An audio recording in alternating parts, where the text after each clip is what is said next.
ओम नमो भगवते वासुदेवाय। अब तक श्रीमद् भागवत कथा के हम 9 स्कंद आपको सुना चुके हैं। आज 10वें स्कंद का प्रथम अध्याय।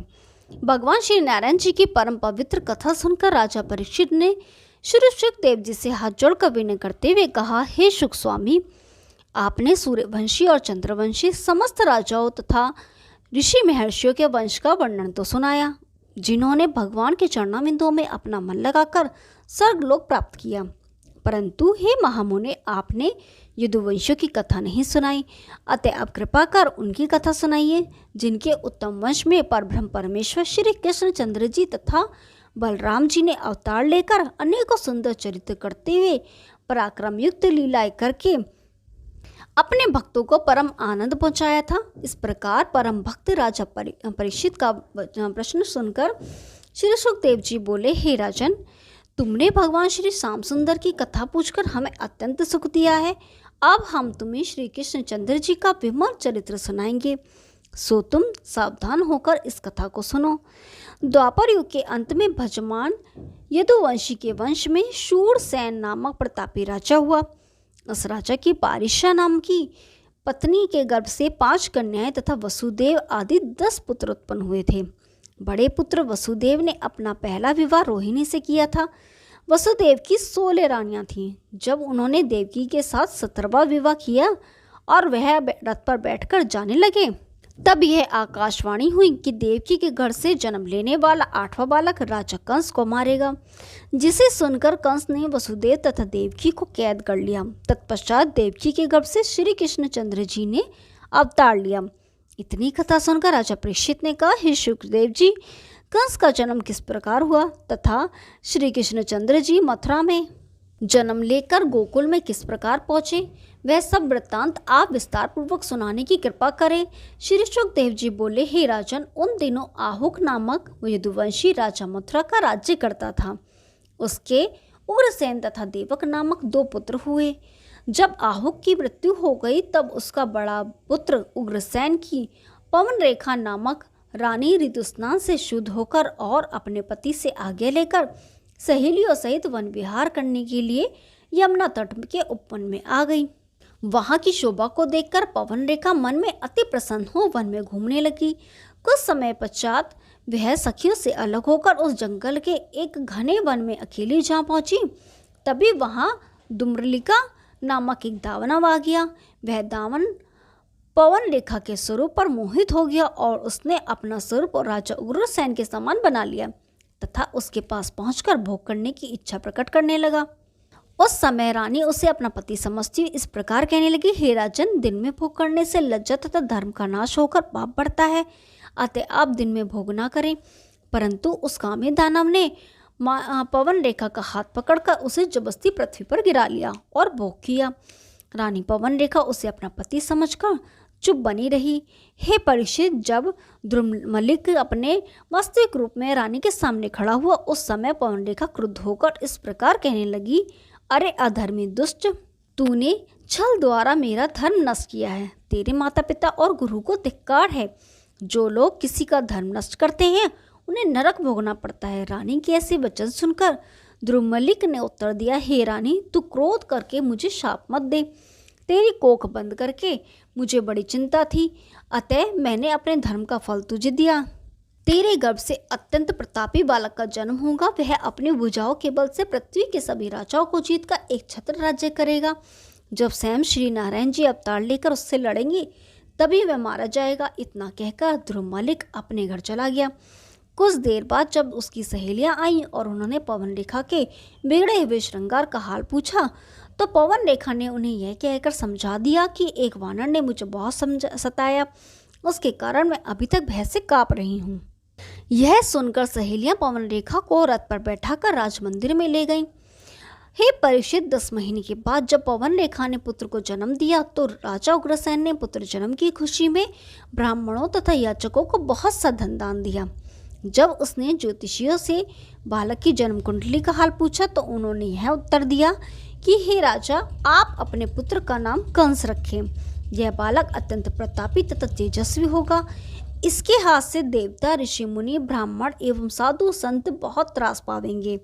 यह तुम्हारा राज्य सिंहासन छीनकर प्रजा को बहुत कष्ट पहुंचाएगा। जब इसके अधर्म से पृथ्वी घबरा जाएगी तब भगवान त्रिलोकीनाथ अवतार लेकर इसे अपने हाथों से मारेंगे। पंडितों के मुख से ऐसे वचन सुनकर राजा उग्रसेन ने परमात्मा की ऐसी इच्छा जानकर हृदय में धैर्य धारण कर लिया। हे परीक्षित, जब वह बालक 5 वर्ष का हुआ तभी से प्रजा को बहुत कष्ट पहुंचाने लगा। वह मथुरा के अन्य बालकों को यमुना नदी में स्नान कराने के लिए ले जाता और वहां पानी में डुबाकर मार डालता था। यह गति देखकर लोग अपने बालकों को छिपाकर घर में रखने लगे। सब प्रजा अत्यंत दुखी होकर इस प्रकार कहती थी कि यह दुष्ट कंस उग्रसेन के वीर्य से उत्पन्न नहीं हुआ है, यह कोई पूर्व जन्म का महापापी है जो प्रजा को कष्ट दे रहा है। अस्तु प्रजा के दुख को देखकर एक बार राजा उग्रसेन ने कंस को समझाया, परंतु वह उनकी सीख पर कोई ध्यान न देकर और अधिक उपद्रव करने लगा। तब कंस 20 वर्ष का हुआ तब उसने मगध देश के राजा जरासंध के मतवाले हाथी कुबलिया को कुश्ती में पछाड़ डाला। जरासंध ने उसका पराक्रम देख अपनी दोनों पुत्रियों का विवाह कंस के साथ कर दिया। तब कंस अपनी दोनों स्त्रियों को लेकर मथुरा लौट आया और राजा उग्रसेन से इस प्रकार कहने लगा कि तुम यह राज सिंहासन अब मुझको छोड़ दो। तुमने बहुत दिन रात सुख भोगा है और अभी तुम्हारी मृत्यु का ठिकाना नहीं है, अतः अब तुम जेल में बैठे दिन काटो। यह कहकर कंस ने क्रोधित होकर उनका राज सिंहासन छीन लिया और स्वयं राजा बनकर अपने राज्य में यह ढिंढोरा पिटवा दिया कि हमारे राज्य में कोई व्यक्ति किसी दूसरे देवता की पूजा ना करे।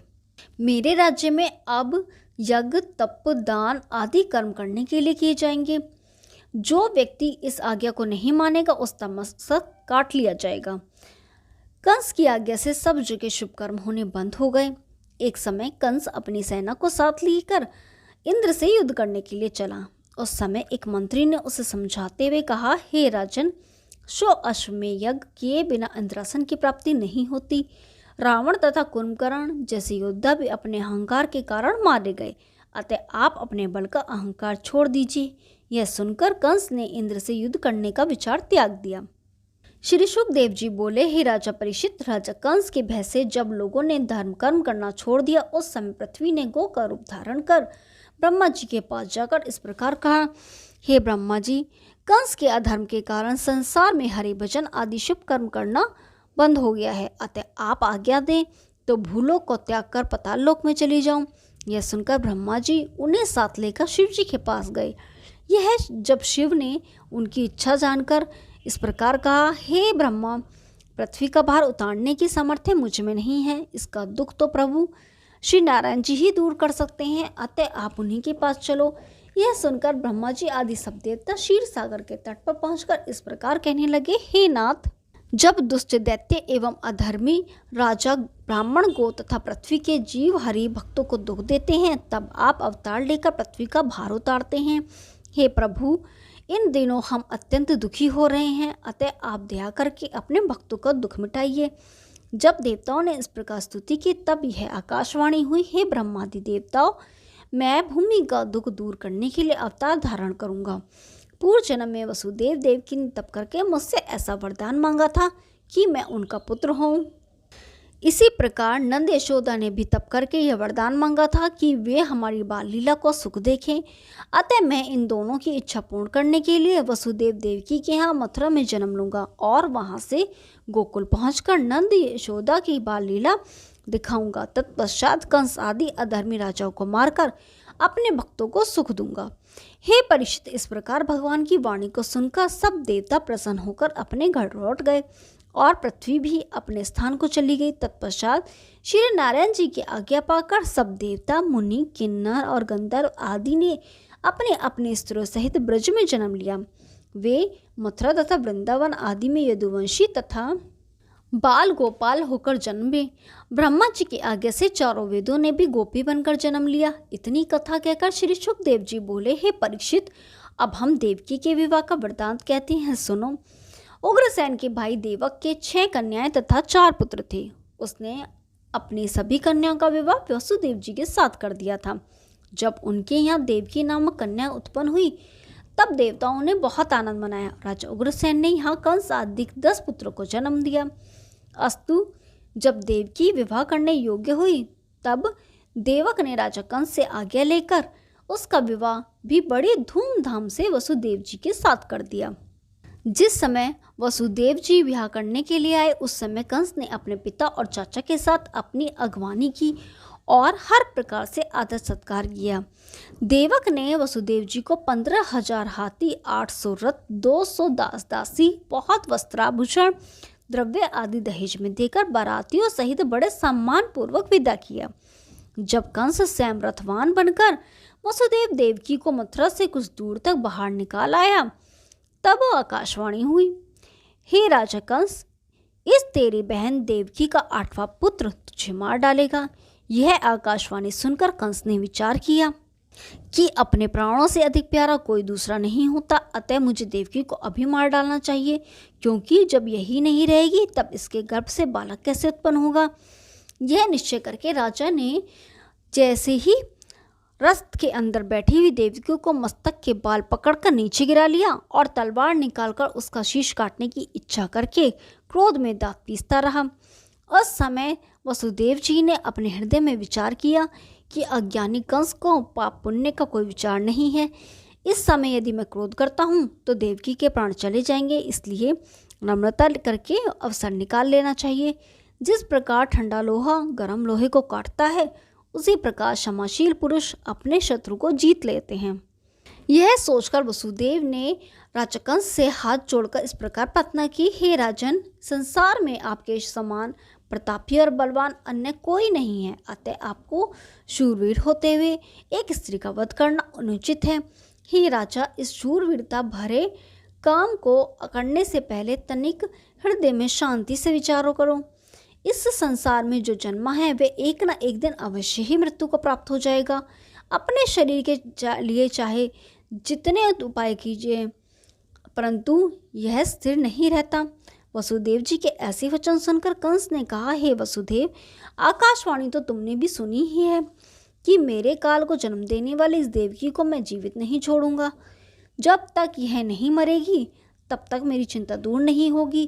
कंस के ऐसे विचार सुनकर ब्राह्मणों और ऋषियों ने इस प्रकार कहा, हे राजन, वेद शास्त्रों में बहन को मारना बहुत बड़ा पाप कहा गया है। जब कंस ने उनकी बात भी नहीं मानी तब वसुदेव ने यह विचार किया कि कोई ऐसा उपाय करना चाहिए जिससे देवकी के प्राण बच सकें। तदुपरांत सोचने के उपरांत वसुदेव ने कंस से कहा, हे राजन, आकाशवाणी के अनुसार देवकी के गर्भ से उत्पन्न 8वां बालक आपका शत्रु होगा। देवकी से आपको कोई भय नहीं है, इसलिए मैं यह प्रतिज्ञा करता हूँ कि देवकी के गर्भ से जो भी बालक उत्पन्न होगा उसे मैं आपके पास पहुँचा दूंगा। वसुदेव की बात स्वीकार करके कंस ने देवकी को छोड़ते हुए कहा, हे वसुदेव, याद रखना, यदि तुम अपने वचनों से रत्ती भर भी फर्क आया तो यह समझना कि तुम्हारे और देवकी दोनों के प्राण ले लिए जाएंगे। अब तुम मुक्त हो, अपने घर जाओ। यह सुनकर वसुदेव एवं देवकी अपने घर चले गए और कंस भी अपने राजभवन में लौट आया। कुछ समय बाद देवकी के गर्भ से एक बालक ने जन्म लिया। वसुदेव ने रोते हुए उस बालक को कंस के सामने लाकर रख दिया। उस समय कंस ने हंसते हुए इस प्रकार कहा, यह पीछो ले जाहु सूत, याहे मोही न घात, अष्टम पुत्र अनिष्ट है, सो दीजो मम हाथ। यह सुनकर वसुदेव उस बालक को लेकर अपने घर लौट आए। हे परीक्षित, जब ये खबर स्वर्ग में इंद्र ने सुनी तो वह चिंतित हुआ। कंस की उदारता उसे न सुहाई। उसने नारद जी को कंस के पास भेजा। नारद जी राजा कंस के पास पहुंचे। कंस ने सम्मानपूर्वक बिठाकर उनके चरण धोए और पूजन किया। उस समय नारद जी ने कंस से इस प्रकार कहा, हे राजन, तूने वसुदेव के बालक को लौटा क्यों दिया? क्या तू यह नहीं जानता कि वसुदेव की सेवा करने के लिए सब देवताओं एवं ऋषियों ने मथुरा तथा गोकुल में जन्म लिया है? तेरे पिता आदि सभी यदुवंशी देवताओं के अवतार हैं। ये सब तेरे शत्रु हैं। इतना कहकर नारद जी ने पृथ्वी पर 8 रेखाएं गोलाकार खींची तथा उन्हें कंस को दिखाते हुए गिनवाया तो सब ओर से प्रत्येक रेखा अंतिम तथा 8वीं सिद्ध हुई। उस समय नारद जी ने कंस को इस प्रकार फिर समझाया, हे राजन, जिस प्रकार इनमें से कोई भी रेखा 8वीं हो सकती है, उसी प्रकार तुझे भी यह मालूम है कि देवकी के 8 पुत्रों में से किस पुत्र द्वारा तेरी मृत्यु होगी। इतना कहकर जब नारद जी चले गए तो कंस ने उसी समय वसुदेव जी को उस बालक सहित फिर बुलवा लिया।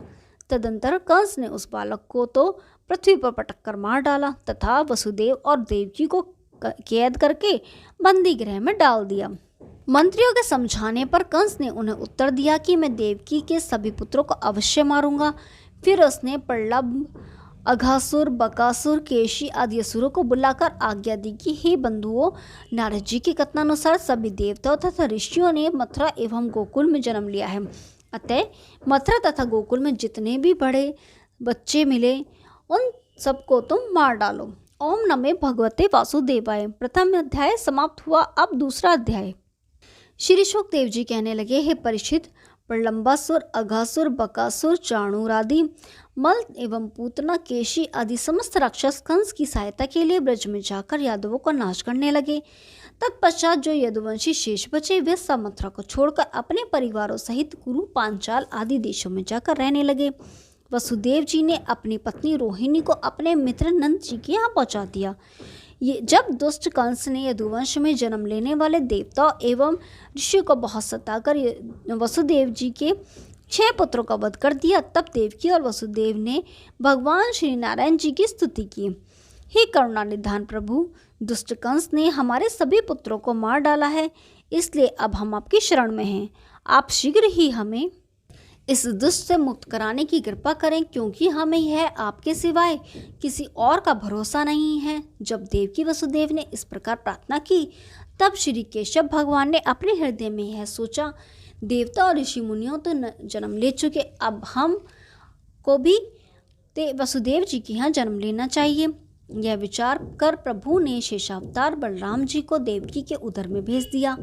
तत्पश्चात जब भगवान ने अपनी भ्रकुटी द्वारा देव स्वरूप जोग माया को उत्पन्न किया और वह हाथ जोड़कर उनके सम्मुख उपस्थित हुई, तब प्रभु ने उससे कहा, तू मथुरापुरी में पहुंचकर इतना कर कि देवकी के गर्भ में मेरे अंशावतार जो बलराम जी विद्यमान हैं, उन्हें उसके गर्भ से निकालकर रोहिणी के घर में पहुंचा दे। इस काम को करने पर तू कलयुग में दुर्गा के नाम से विख्यात होगी और सांसारिक लोग तेरी आराधना एवं पूजा करके अपने मनोरथों को सिद्ध किया करेंगे। संसार में बलराम जी, संकराशरण आदि कई नामों से पूजे जाएंगे और तू भी नवदुर्गाओं के नाम से सेवित होगी। इस काम को करने के बाद तू भी यशोदा जी के गर्भ से जन्म ले लेना। हे राजा परीक्षित, श्री नारायण जी की आज्ञा सुनकर योग माया उन्हें प्रणाम करके मोहिनी रूप धारण कर मथुरापुरी में आ गई और वहां जाकर उसने बलराम जी के गर्भ से निकालकर रोहिणी के गर्भ में पहुंचा दिया, जो नंद के घर में रह रही थी, परंतु रोहिणी को इस विषय में कुछ भी ज्ञात न हुआ। तत्पश्चात योगमाया ने देवकी और वसुदेव को यह सपना दिया कि मैंने तुम्हारे गर्भ के बालक को निकालकर रोहिणी के घर में पहुंचा दिया है। इस स्वप्न को देखकर देवकी वसुदेव जग गए और आपस में कहने लगे कि यह तो परमात्मा ने बड़ा ही अच्छा किया जो बालक रोहिणी के गर्भ में पहुंचा दिया, परंतु हमें इस बालक के गिर जाने की खबर कंस को भिजवा देनी चाहिए। सोचकर वसुदेव जी ने कारागार के एक पहरे द्वार द्वारा कंस के पास देवकी के गर्भपात होने की खबर भिजवा दी। यह समाचार सुन कंस ने बड़े ही हर्षित होते हुए पहरादार को ऐसे आदेश दिया कि अब तुम देवकी के 8वें गर्भ का विशेष ध्यान रखकर उसके बालक होने का समाचार शीघ्र ही मुझे लाकर सुनाना, ताकि मैं उसे तुरंत ही मार डालूं। इतना कहकर श्री शुकदेव जी बोले, हे राजन, भ्रातपद कृष्ण छठ को भी बलराम श्री गोकुल में रोहिणी जी के गर्भ से प्रकट हुए और स्वयं योग माया यशोदा के गर्भ में जाकर उपस्थित हुई। उधर भगवान श्याम सुंदर भी अब देवकी के उदर में आ गए। हे परीक्षित, कारागृह में जाने से एक दिन पहले देवकी जी ने हरि के निमित्त व्रत रखकर यमुना स्नान करने को गई थी। वहां यमुना तट पर यशोदा जी से भेंट हो गई। उस समय उन दोनों में कंस के अत्याचार के बारे में बातचीत हुई और देवकी यशोदा से बोली कि मैं तुझे अपना पुत्र देकर तेरे पुत्र का पोषण करके अपने यहाँ दूंगी। अस्तु, जब देवकी ने 8वां गर्भ धारण किया, उस समय कंस के कारागृह में के चारों ओर बड़े बड़े दैत्य पहरा दे रहे थे और वसुदेव जी यह बोले कि तुम अपने मन में किसी तरह का छिपाव न करके जैसे ही देवकी का यह बालक हो वैसे ही तुरंत मेरे समीप भेज देना, क्योंकि तुम्हारे कहने से ही मैंने देवकी को नहीं मारा है। तदुपरांत दूसरे दिन पुण्य कारागृह में जाकर देवकी की ओर कंस देखकर बोला, जैसा तेज अब की बार तेरे मुख पर चमक रहा है वैसा तेज पिछले 7 बालक के समय में नहीं चमकता था। इसलिए मुझे पूर्ण विश्वास है कि मेरा मारने वाला काल रूपी बालक इसी के गर्भ में स्थित है। वैसे तो मुझे देवकी को मारने में तनिक भी देरी नहीं लगती, लेकिन यह सोचकर नहीं मारता हूँ कि ऐसा प्रतापी राजा होकर गर्भवती स्त्री पर हाथ उठाना ठीक नहीं। इसलिए इसके घर में जो मेरा काल रूपी बालक बैठा है उसको जन्मते ही मार डालूंगा। इतना कहकर कंस बाहर आकर अपने पहरेदारों से बोला, जैसे ही बालक पैदा हो वैसे ही तुरंत मेरे लिए उसकी सूचना देना। कंस इस तरह नित्य प्रति वहाँ आता तो उसे अपनी वही शत्रु श्री कृष्णचंद्र जी की प्रतिमा साक्षात दृष्टिगोचर होती थी, जिससे वह बहुत ही भयभीत रहता था। तत्पश्चात जब भगवान के अवतार लेने का समय आया तब प्रभु ने देवकी और वसुदेव को यह सपना दिया कि तुम लोग डरो मत, शीघ्र ही आकर तुम्हें इस दुष्ट कंस के बंधन से मुक्त करूंगा। इस सपने को देखकर वे दोनों प्रसन्न होते जाग उठे। ओम नमो भगवते वासुदेवाय। दूसरा अध्याय समाप्त हुआ। कल तीसरा अध्याय शुरू करेंगे। तब तक के लिए नमस्कार।